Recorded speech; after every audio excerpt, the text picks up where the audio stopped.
Today, you're going to learn the second conditional in less than 3 minutes.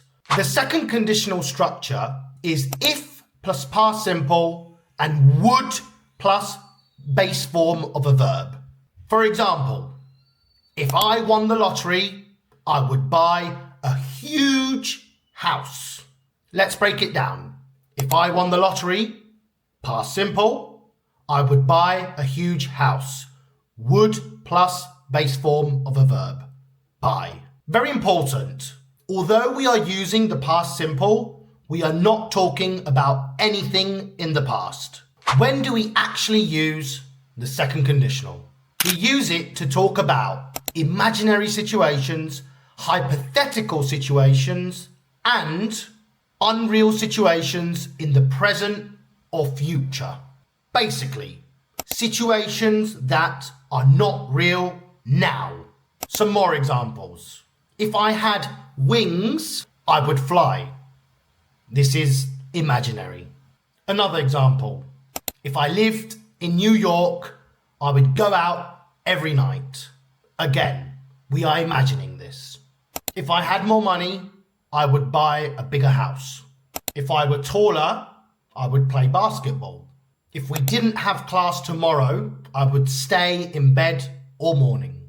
Something else you should know is that you can use the second conditional in any order you want. So you could say, if I won the lottery, I would buy a huge house, or I would buy a huge house if I won the lottery. Just make sure that you're using if plus past simple and then would plus base form of a verb.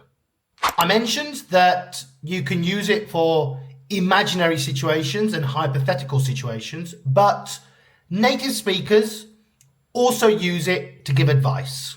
Let me show you.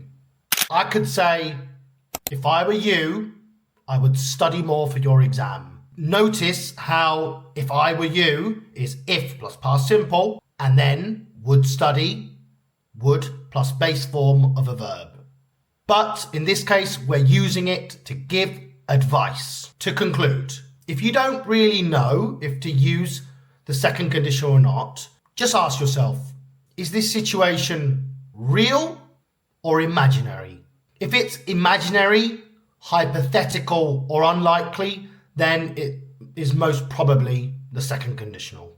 Now, what I want is for you to practice in the comments. Complete this sentence. If I won the lottery, I would... What would you do? Let me know in the comments. What would you buy? What would you spend it on? I'm actually quite interested in knowing what you would spend your money on, because everybody is very different. If you want to improve your English and build better daily habits, check this video out. And don't forget to give me a like and subscribe if this video helped you.